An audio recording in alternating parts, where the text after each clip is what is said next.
नमस्कार साथियों, मैं प्रशांत बौद्ध।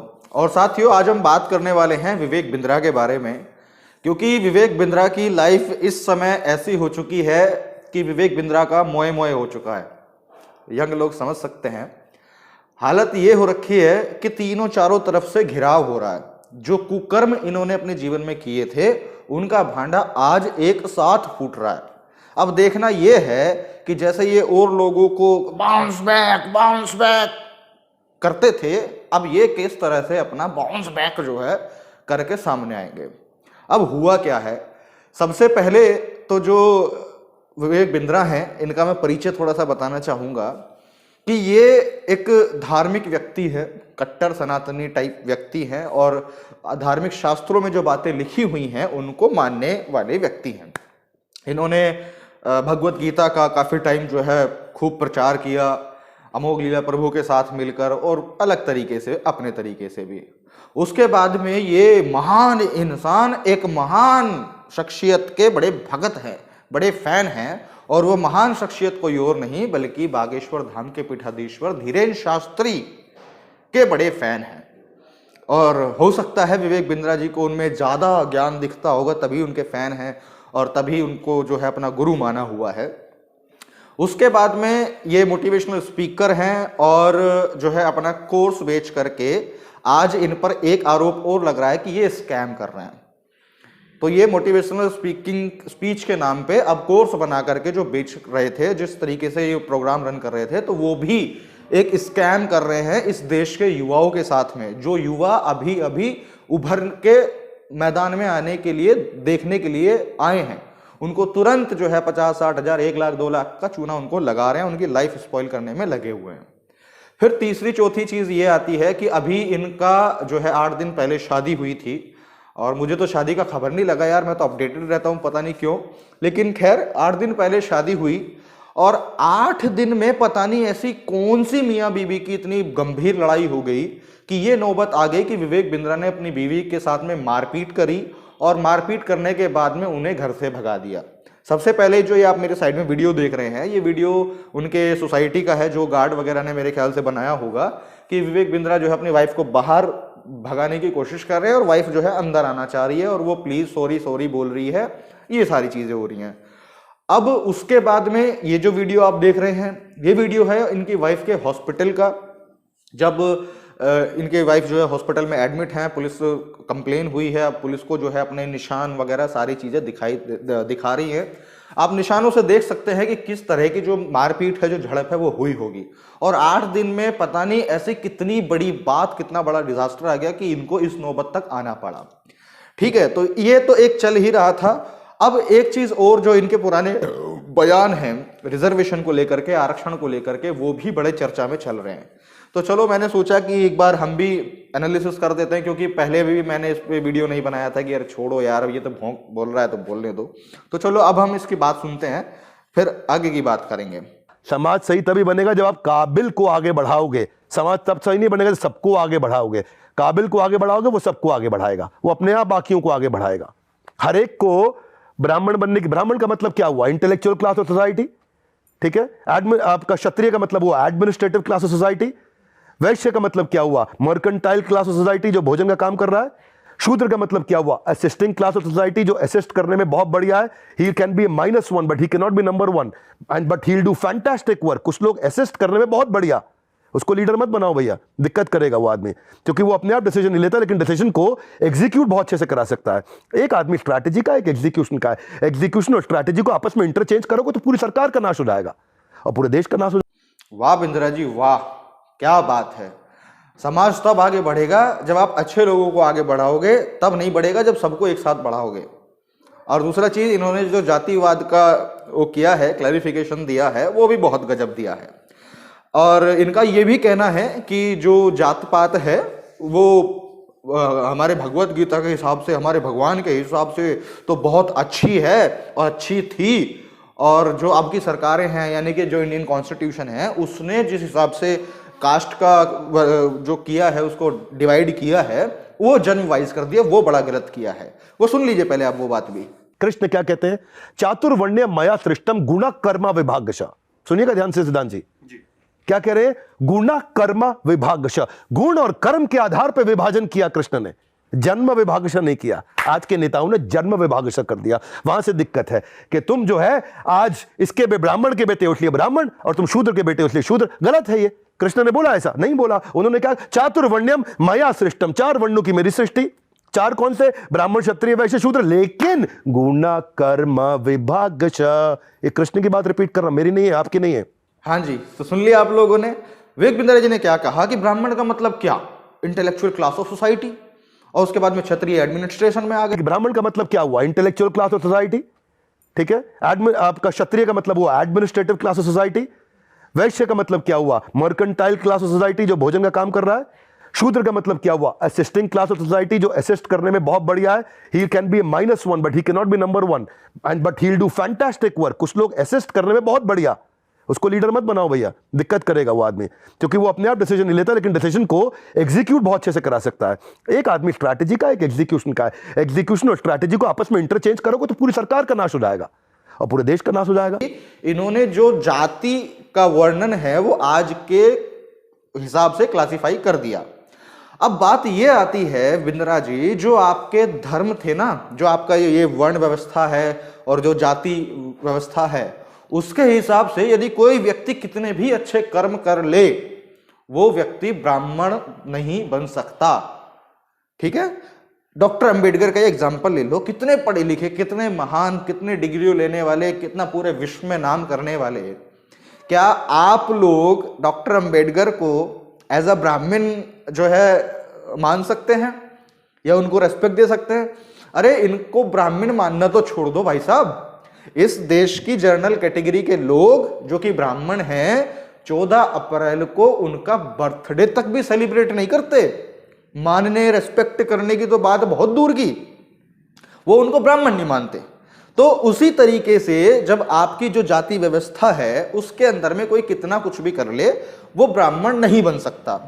दूसरी चीज करने की बात तो मैंने पहले बोल दी। सबसे पहली चीज कि वहां पे शूद्रों को अधिकार ही नहीं है कि आप कुछ ज्यादा कर सको। लेकिन जो भाई साहब आपने इंटेलेक्चुअल क्लास ऑफ सोसाइटी और एडमिनिस्ट्रेशन के बारे में बताया है, और जो एग्जीक्यूशन में बताया है, और जो प्लानिंग में बताया है ना, इसमें फंडा ये है, और जो आज का क्लासिफिकेशन है ना जातियों का कॉन्स्टिट्यूशन के हिसाब से, उसका मतलब ये है कि भाई साहब आप यदि एग्जीक्यूशन में अभी हो, क्योंकि आपकी परवरिश शायद आपने उतने अच्छी एजुकेशन नहीं ली हो, उतना एक्सपीरियंस आपके पास नहीं हो, तो अभी आप सिर्फ एग्जीक्यूशन में हैं, आप प्लानिंग नहीं कर पा रहे हैं। आप प्लानिंग नहीं कर सकते क्योंकि आपके पास में उस चीज का नॉलेज नहीं है, एक्सपीरियंस नहीं है। लेकिन आप अभी एग्जीक्यूशन में हो और उसमें बेस्ट कर रहे हो। लेकिन आप सीख करके, एक्सपीरियंस ले करके एग्जीक्यूशन से प्लानिंग में आ सकते हैं, प्लानिंग से एडमिनिस्ट्रेशन में जा सकते हैं, और उसके बाद में आप इंटेलेक्चुअल क्लास ऑफ सोसाइटी भी बन सकते हैं, चाहे आप किसी भी कास्ट के हों।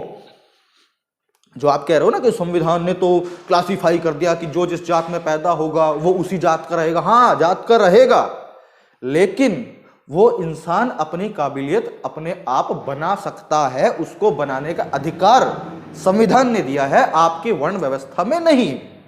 और अगर इसी तरीके से आप इस चीज को बताना चाहते हैं, समझाना चाहते हैं, तो भाई साहब आप इतिहास उठाइए ना। अगर आप ये कह रहे हैं कि आपके भगवान के द्वारा दी गई वर्ण व्यवस्था अच्छी है, किताबों में आपने दिखा दी कि it is very good, it is very perfect for society, implementation कहां है? और इंप्लीमेंटेशन करवाने का काम किसका है? इंटेलेक्चुअल सोसाइटी का। तो काहे नहीं कराया उन्होंने? और जो किया वो क्या किया? गुड़ गोबर। ये छुआछूत, जात पात, भेदभाव, अधिकारों से वंचित करना शूद्रों को, ये सारी चीजें करना, अस्पृश्यता और उत्पीड़न करना, ये सब तो किया। तो किसने किया? सवर्णों ने। अब से पहले कितने हजारों सालों तक शूद्रों को पढ़ने का अधिकार तक नहीं था। किसकी वजह से? क्योंकि जो शूद्र में पैदा हो गया वो शूद्र ही बना रहे, इसलिए पढ़ने से ही वंचित कर दो तो शूद्र ही रहेगा। ब्राह्मण वाले गुण आए नहीं पाएंगे, इंटेलेक्चुअल क्लास ऑफ सोसाइटी में वो एंटर ही नहीं कर पाएगा। लेकिन भाई साहब आज का जो कॉन्स्टिट्यूशन है ना, जो उसके हिसाब से क्लासिफिकेशन हुआ है, आप बेशक मान लिया कोई चमार है और वो चमार का बच्चा कोई पैदा हुआ और वो चमार है, पढ़ने लिखने का अधिकार सबको है। और जो रिजर्वेशन दिया गया है ना, वो इसीलिए दिया गया है कि बच्चा किसी का भी हो, उसके लिए सीट रिजर्व्ड है, वो जा सकता है। अब जाए या नहीं जाए ये उस व्यक्ति की व्यक्तिगत बात है, उस बच्चे की व्यक्तिगत बात है। अगर वो अपने मन से नहीं गया तो उसकी बर्बादी का कारण वो स्वयं है। लेकिन अगर उसको वंचित किया जाता कि भाई नहीं तुम स्कूल में आ ही नहीं सकते, तो बात होती कि भाई सिस्टम की, हाँ भाई के भी अधिकारों से वंचित किया जा रहा है। लेकिन उसको रिजर्वेशन इसीलिए दिया गया है ताकि जो अब से पहले शिक्षा से वंचित लोग थे वो शिक्षा में जाएं, वो एजुकेशन लें, अपने आप को बेहतर बनाएं, अपने आप को बेटर बिल्डअप करें। उसके बाद में जब बात आती है ना नौकरियों में रिजर्वेशन की, तो भाई साहब नौकरी में रिजर्वेशन अगर है तो ऐसा नहीं है कि आपको ऐसे मिल जाता है। जितने भी SC ST OBC जो कंटेस्टेंट रहते हैं, जो प्रिपरेशन करते हैं, उनमें से कुछ ही लोग रिजर्वेशन से वहां तक पहुंच पाते हैं। क्यों? क्योंकि एजुकेशन मतलब एडमिशन मिलने के बावजूद भी उनके पास में वो प्रॉपर गाइडेंस, वो प्रॉपर एजुकेशन माहौल, वो प्रॉपर उनके पास में जो चीजें चाहिए होती हैं पढ़ने के लिए, सीखने के लिए, वो नहीं हो पाती हैं। तो फिर भी वो थोड़ा बहुत बिल्डअप कर पाते हैं, तो वो लोग कॉम्पिटिटिव एग्जाम्स में पीछे रह जाते हैं। लेकिन जो लोग थोड़ा और ज्यादा कोशिश करते हैं, और ज्यादा कोशिश करते हैं, वो रिजर्वेशन का फायदा लेकर के धीरे धीरे आगे बढ़ते हैं। उसके बाद में आप एक बात बताइए, कोई व्यक्ति चलो रिजर्वेशन से मान लिया सेलेक्ट हो गया, कोई टीचर बन गया, कोई डॉक्टर बन गया, या कोई किसी भी नौकरी में चला गया। अब यदि उसके काम करने की जो क्वालिटी है या जो वहां पे नीडेड काम है, अगर वो व्यक्ति उस काम को नहीं करेगा जो रिजर्वेशन से ही गया है, तो क्या सीनियर के पास में राइट्स नहीं है कि वो उसको सजा दे सकता है या उसको नौकरी से निकाल सकता है? बिल्कुल राइट्स हैं, लेकिन काम वो प्रॉपर कर रहे होते हैं, इसीलिए तो लगे हुए रहते हैं। रिजर्वेशन इस बात की तो गारंटी नहीं देता ना कि भाई अगर आप कुछ गलत काम करोगे या जो कानून में लिखा हुआ उससे अलग हटके काम करोगे, या जो आपका मेमोरेंडम है उससे आप अलग हटके काम करोगे या काम नहीं करोगे तो आप लगे ही रहोगे, ऐसा तो नहीं है। तो यानी अगर वो लोग वहां टिके रहते हैं तो इसका मतलब ये है, और प्रमोशन से आगे जाते हैं, आगे जाते रहते हैं, तो इसका मतलब ये है कि वो प्रोडक्टिविटी अपने काम में दिखाते हैं जो काम में होनी चाहिए। अब वहां चाहे शर्मा हो, त्यागी हो, तिवारी हो, या जाटव हो, या कोई भी हो, वो अपनी प्रोडक्टिविटी अपने काम के हिसाब से दिखा रहा है। और जो आपने बात करी ना कि भाई जो वो एग्जीक्यूशन वाले हैं, एग्जीक्यूशन वाले प्लानिंग में जो है नहीं जाना चाहिए, उनको अलग अलग ही रहना चाहिए और रहते ही रहना चाहिए, तो वो आपकी वर्ण व्यवस्था के हिसाब से है। आज की कॉन्स्टिट्यूशनल व्यवस्था अलग है, उसमें यह है कि अगर आपने एग्जीक्यूशन करते करते इतना एक्सपीरियंस ले लिया, इतना समझ आपको आ गया, इतना आपने सीख लिया कि आप प्लानिंग कर सकते हैं, तो you can shift to it. और इसी को कहते हैं प्रमोशन, और ये प्रमोशन अनलिमिटेड वेज में है। तो ये जो चीजें हैं ये आज के कॉन्स्टिट्यूशन के माध्यम से हैं। और जो आपकी धार्मिक किताबें हैं, धार्मिक आपकी जो विचार हैं, वो तो आपने यहां पे आकर के अब लोगों को दिखा दिया। अब चलो ये तो हो गई रिजर्वेशन की बात, आरक्षण की बात। अभी अब हम इनकी निजी जिंदगी के बारे में बात करते हैं, जो ये पब्लिक होकर के आई है, क्योंकि अब निजी नहीं रही ना, तो पब्लिक हो गई बात, तो हम कर सकते हैं। अब ये सोचो, ये बंदा इतना धार्मिक बंदा है, इसने पूरी गीता पढ़ी हुई है, रामायण पढ़ी हुई है, और बहुत धार्मिक व्यक्ति है, धार्मिक लोगों से जुड़ा हुआ है। तुम्हारे ये क्या नाम है उसका, अमोघ लीला प्रभु है, और धीरेन्द्र शास्त्री जैसे, यार पता नहीं धीरेन्द्र शास्त्री ने इसका पर्चा क्यों नहीं बनाया कि तेरे पे विपदा आने वाली है भाई, सतर्क हो जा। उसने पर्चा नहीं बनाया भाई, दोस्ती में गद्दारी कर दी यार धीरेन्द्र शास्त्री ने तो। लेकिन चलो खैर, तो जो व्यक्ति धीरेन्द्र शास्त्री जैसे लोगों के संपर्क में है, जो कि बहुत धार्मिक है, धर्म है, अब वो व्यक्ति शादी के 8 दिन बाद ही अपनी पत्नी को बुरी तरह पीट कर और इस तरह का मतलब ड्रामा क्रिएट कर जिसको भगा दिया घर से। ऐसी क्या ही बात हो गई? उसने अपनी पत्नी को पीटा, एक धार्मिक व्यक्ति ने, एक इतने ज्ञानशील व्यक्ति ने। तो क्या है, तो इनके दिमाग में शास्त्र बोलते हैं ना, अरे महिला है, औरत है, औरत को हमेशा झुक के रहना पड़ेगा, औरत को हमेशा नीचे रहना पड़ेगा, ऐसा वैसा कुछ होगा सीन दिमाग में उनके। तो लगा दिए बिंद्रा जी ने भी। अब बिंद्रा जी ने अपने धार्मिक जो ज्ञान है, जो सब कुछ है, उसके हिसाब से लगा तो दिए, लेकिन अब वो कॉन्स्टिट्यूशन के अंडर में आ चुके हैं। जाहिर सी बात है, FIR हुई है, केस हुआ है, तो कोर्ट कचहरी होगा, सारी चीजें होंगी। तो अब संविधान के जब अंडर में आए हैं, तो अब देखते हैं कि वो कैसे करेंगे, बाउंस बैक, बाउंस बैक। अब उनकी वो एनर्जी अब हमको देखनी है। तो कुल मिलाकर के इतना है। और हाँ, एक और चीज, ये हमेशा से धर्म की बात जब करते हैं तो कर्मा कर्मा कि कर्म के हिसाब से इंसान वो ब्राह्मण होता है, कर्म का क्षत्रिय होता है, वैश्य होता है, शूद्र होता है। आप किस कैटेगरी में आएंगे बिंद्रा जी अगर आपको रखा जाए तो? भाई आपके पास में ज्ञान था, ठीक है, आपको ब्राह्मण मान लिया गया। आप जो है अपने खिलाफ जो लोग काम करते होंगे लोग, उनसे लड़ते थे तो क्षत्रिय हो गए आप व्यापार करते हैं तो आप वैश्य हो गए। उसके बाद में शूद्र वाला पता ना कोई काम आपने किया है या नहीं किया है, तो वो तो मुझे पता नहीं, आपने तीनों काम किए हैं। अब उसके बाद में आपने ज्ञान को भी जो फैलाया, मतलब जो ब्राह्मण और वैश्य का जो कंपाइलेशन किया और जो बिजनेस किया, वो भी आपने स्कैम किया है। और स्कैम ही है, डेफिनेटली स्कैम है कि किस तरीके से लोगों को ड्रीम्स, सपने बेचे जा रहे हैं और उनको सेल्समैन बनाया जा रहा है, वो भी गलत डायरेक्शन में, गलत चीजों को फैला करके, बोल करके, प्रोडक्ट की क्वालिटी को डिफाइन करके नहीं, सिर्फ सपनों को बता बता करके उनसे सेलिंग कराई जा रही है। That is called scam. ठीक है, तो अब आपने वो स्कैम कर रहे हो, जो आप कर्म कर रहे थे, स्कैम किया आपने, लोग कितने लाखों लोगों का आपने जो है लाइफ स्पॉइल करने की प्रोसेसिंग चालू रखी, कर दी, बहुत लोगों की हो भी गई है लाइफ स्पॉइल। तो अब आपने तो ये कुकर्म किया है। उसके बाद में आपने अपनी पत्नी को पीटा है, धर्म पत्नी को, धर्म पत्नी बोलते हैं ना लोग, तो आपने अपनी धर्म पत्नी को पीटा है, जिसको आप 8 दिन पहले ही लेके आए हो। उस धर्म पत्नी को पीटा है, उसको भगा दिया, तो ये भी आपने कुकर्म किया है। तो क्या अब आप शूद्र की कैटेगरी में आएंगे या कोई और अलग से आपके लिए कैटेगरी बनी हुई है भगवत गीता में? आपने काम तो सारे ये शूद्र वाला कर दिया कि हाँ भाई, गलत कर्म जो लोग करते हैं वो शूद्र कैटेगरी में आते हैं। गजब भाई। तो कहते हैं ना कि इंसान को पता तब चलता है चीजों का जब अपने पे पड़ती है।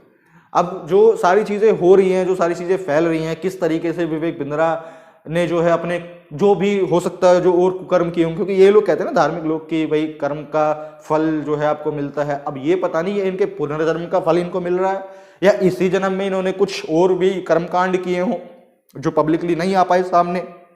तो क्या पता उन कर्मकांड का जो ये फल है कि आज लोग इतना इनको जो है हेट कर रहे हैं, इतना इनके बारे में जो है गालियां बक रहे हैं, सारी चीज़ें कर रहे हैं और इनको नापसंद कर रहे हैं, अनसब्सक्राइब कर रहे हैं, सारी चीज़ें हो रही हैं। बिजनेस पर भी इफेक्ट पड़ेगा, जाहिर सी बात है, पर्सनल लाइफ तो इफेक्ट हो ही गई है क्योंकि वाइफ को पीट के भगाया है।